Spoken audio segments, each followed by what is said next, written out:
Hi guys, good evening and welcome back once again to the EdWord. I'm your host Eddie, and in tonight's video I will be discussing what I thought of the latest and oh so very good episode of Peacemaker. So the new episode dropped a few days ago. I finally had a chance to watch it recently. I was pretty busy this weekend and I finally got a chance to watch it and I liked it a lot. And before I get into all of that, of course, please be warned, this is a spoiler-filled review.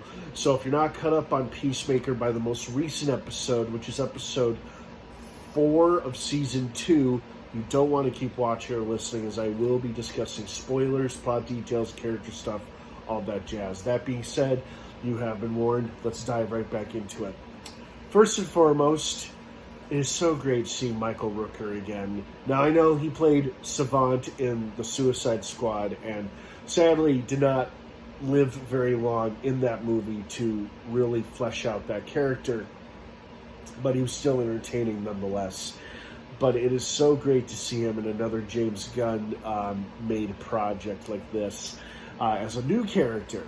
I'm not sure what the rules are with people playing new characters in the DCU versus playing old characters in the DCU. I don't know, and I don't really care. What I do like seeing is a fantastic character actor like Michael Rooker playing a weird, if not subtly or not so subtly racist character who's an eagle hunter and somehow has indigenous heritage in his mix where he can see through the eyes of an eagle that he's targeting or something like that.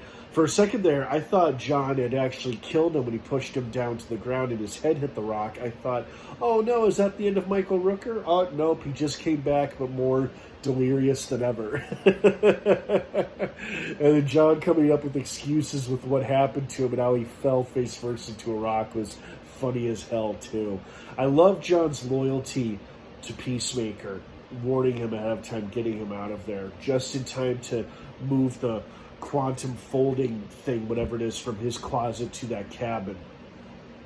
I like how this episode also established that Augie Smith, Peacemaker's racist dad, did not create this quantum realm, quantum unfolding area thing, whatever you want to call it, but it was actually discovered during a hunting accident when they killed a creature that must have been visiting the DCU from another world, and of course it was shot and killed by Augie, and which led to them discovering and uncovering this quantum folding thing, which they obviously moved from the woods into their house.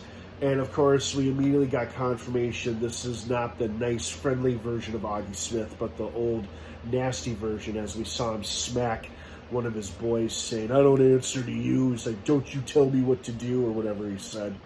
God, Robert Patrick plays such a great bad guy, you know. He excels at playing such unlikable assholes. So hats off to Robert Patrick. So that was an interesting confirmation that's showing how the Smith family ended up with this device, this technology in their home.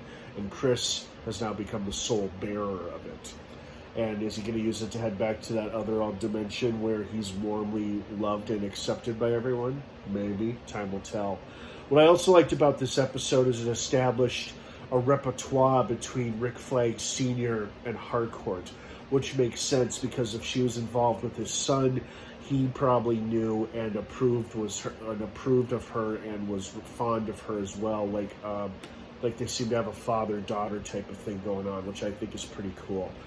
He also seems to be using her relationship with Peacemaker to get to Peacemaker and using her as an incentive, saying, hey, you do this for us, you're no longer blacklisted, you could work for the U.S. government again in any spy agency you want.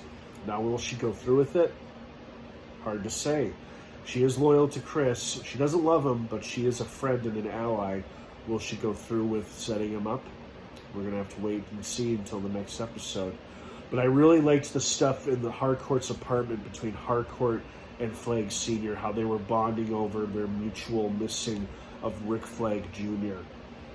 and how it's nice of they reconnected after all this time, and how he calls her kid, and he's like, "Don't call me General, call me Rick," because it's like he's dropping the rank thing because he probably wants her to see him as a friend, if not a father figure. So that was a nice touch. It had a nice level of humanity to it, which James Gunn always brings to a lot of his work. There's always a lot of humor, action, comedy, and exciting sequences, but there's also a lot of heart and humanity to what he does. And even if his characters aren't human, he brings a level of humanity to them, making them that much more believable and likable.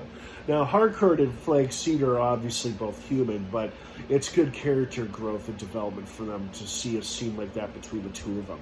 So I like this episode a lot. I'm really excited to see what happens in the next episode. Is Argus finally going to take Peacemaker into custody? Will Harcourt sell him out? What's going to happen with this cabin in the woods that Chris has moved the quantum folding thing to? We're going to have to keep watching to find out, but this episode was great. And of course, Vigilante is a delight as always damn funny. And I loved what Adebayo said earlier about the cabin. It's like, she's like, if Vigilante was here, you'd be having a field day because there's spiders everywhere. All right, guys, thank you so much for watching. I hope you enjoyed this episode of Peacemaker as much as I did. What did you think of it? I'd love to hear your thoughts and feelings on it. Have a wonderful rest of your night.